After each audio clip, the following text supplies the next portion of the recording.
SP साहब और जो पूरा प्रशासनिक अमला यहाँ आके बातचीत शुरू होगी, इनकी मीटिंग हुई, 2 घंटे के करीब मीटिंग चल रही है। कुछ एक मुद्दों पर प्रशासन ने अपनी सहमति दे दी थी, बता दिया था भाई इन मुद्दों पर हम सहमत था, लेकिन उसके अलावा जो मेन मांग थी इन बेटियां की कि जो दोषी है, अपराधी है, उसके ऊपर FIR दर्ज होनी चाहिए। उसको क्यों बचाया जा रहा है इतने दिन से? आज 25 दिन से ज्यादा का टाइम हो लिया, उसको क्यों बचाया जा रहा है? मेन सवाल ये है। ये छोटे मोटे झूठे इल्जाम लगा के जो इनकी मदद करना रहे उन्हें तो गिरफ्तार कराया जाने लग रहा है, उसको बचाया जाने लग रहा है। जो अपराधी है, अपराधी को बचाने वाला उससे भी बड़ा दोषी है। अपराधी को कौन बचा रहा है? स्पष्ट हो लिया, प्रशासन बचा रहा है।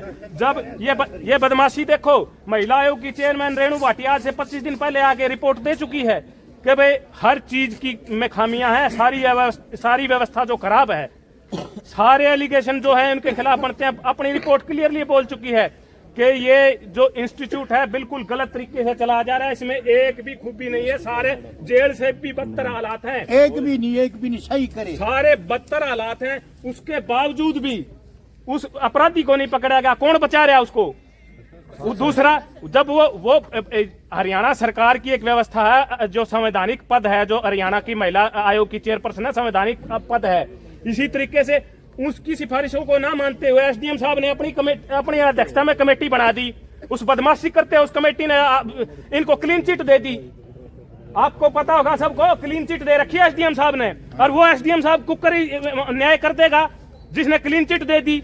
महिला आयोग की अध्यक्ष तो कह रही है कि भाई ये दोषी है, ये आदमी इस संस्था का जो मालिक है दोषी है, उसके साथ जो दूसरे उसका बेटा है या उसकी पत्नी है, जितने भी संचालक है वो सारे दोषी हैं, और एसडीएम साहब उसको क्लीन चिट देने लग रहा है। वो न्याय कर देगा क्या? बताओ मेरे को सारे।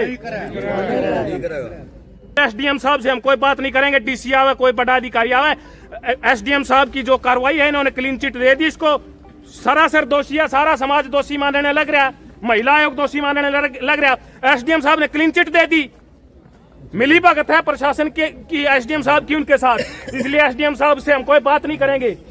कोई बड़ा अधिकारी लाओ, सक्षम अधिकारी लाओ, जो एक तरफा उसकी फेवर लेने लग रहा है। सबसे दूसरी बात, लड़कियों के साथ अलग अलग दिनों पे अपराध हुआ है, अलग अलग दिन की उनकी जो है वारदात जो उसके साथ करी गई है, अलग अलग मुकदमा दर्ज होना चाहिए। सुप्रीम कोर्ट कहती है जब अलग डेट पर अलग एक लड़की के साथ हुआ है, 6 अलग अलग डेटों की इंसिडेंट है, जो सारे उनको अलग अलग FIR दर्ज होनी चाहिए थी, इकट्ठी दर्ज क्यों करी? बदमाशी करी है जानबूझ के, इकट्ठी इसलिए करी है कि एक आदमी ने कल ने तोड़ लेंगे, एक कंप्लेनेंट ने सारी FIR ने घोल देंगे। अलग अलग FIR दर्ज होनी चाहिए इसमें। जितने भी लड़कियां कंप्लेनेंट हैं सबके नाम से एक FIR का बोझ, 8 FIR का बोझ हो, बराबर है क्या वो?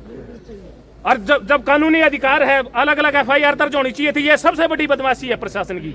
तो समाज के सजग प्रतिष्ठित लोग इन बेटियों के न्याय की इस लड़ाई में, बेटियों के न्याय के संघर्ष में यहाँ पहुंचे हैं। मैं अपनी तरफ से उन सभी को सलाम करना चाहूंगा कि आपका जो आपकी जो जिंदादिली है, आपकी जो दरियादिली है, वो बेटियों के प्रति जो जगी है, वो आप बधाई के पात्र हो। मैं दीपक मलिक हूँ, इनसो का प्रदेश अध्यक्ष हूँ। मैं इस लड़ाई में तन मन धन से हमारी बहनों के साथ खड़ा हूँ। और रही बात पूरे हरियाणा के छात्र, आज जो खुशी नर्सिंग कॉलेज का जो मामला, ये सिर्फ यहाँ तक सीमित नहीं रहा, ये सोशल मीडिया के माध्यम से ये मामला पूरे देश में पहुंच चुका है, और पूरे देश के जो संजीदा लोग हैं वो कहीं ना कहीं प्रत्यक्ष और अप्रत्यक्ष रूप से इन बेटियों के, इन बहनों के साथ हैं, और बहनों के साथ ज्यादतियां हो रही हैं। जो लोग बेटी बचाओ बेटी पढ़ाओ की बात करते थे, इन बेटियों को दौड़ा दौड़ा कर पीटा जा रहा है, शर्म की बात है। और मैं युवा और छात्र साथियों से अनुरोध करूंगा कि इस लड़ाई में मजबूती से साथ दो। अगर ये लड़ाई, अगर इसका समाधान आज नहीं होता है, तो प्रधान जी मैं आपसे अनुरोध करूंगा, प्रदेश व्यापी इस आंदोलन को बना करके प्रदेश के जो संजीदा लोग हैं उन लोगों को आमंत्रित करो, प्रदेश के जो क्रांतिकारी लोग हैं उनको आमंत्रित करो, और इन लोगों को ये दिखा दो कि छात्रों में, युवाओं में, खापों में, किसान संगठनों में क्या ताकत है। ये लगातार आज ये कोई नई बात नहीं है, हर कॉलेज और यूनिवर्सिटी में ये बात है। आज खुशी नर्सिंग कॉलेज का मामला तो आपके सामने आ गया। इन बहनों की हिम्मत की मैं दाव देना चाहूंगा, परंतु ऐसी बहुत सारी बहनें हैं जो आवाज उठाने में असमर्थ हैं, ऐसी बहुत सारी बहनें हैं जो इस तरीके से हिम्मत नहीं कर पा रही हैं। मैं तो अनुरोध करूंगा कि जो ये लोग पनप रहे हैं, इस चेयरमैन जैसे जो लोग पनप रहे हैं, इनको यही दबाव दिया जाए, कल ने दोबारा से नहीं किसी की हिम्मत हो हमारी बहनों के साथ ज्यादती करो। और प्रशासन और FIR की बात बहुत ज्यादा तो बात नहीं जानता हूँ, मगर अब आपके बीच कॉलेज यूनिवर्सिटियों में रहकर एक बात पता चली है, उस FIR का जो हमारे वकील साथी हैं उनसे चेक करवाओ कि FIR जिन धाराओं में बनती है क्या उन धाराओं के तहत FIR करी गई है। और रही बात जितनी बहनें हैं उन सभी बहनों के अगर सबके साथ ज्यादती अलग अलग हुई है, सभी के बाई नेम FIR मेरे ख्याल से,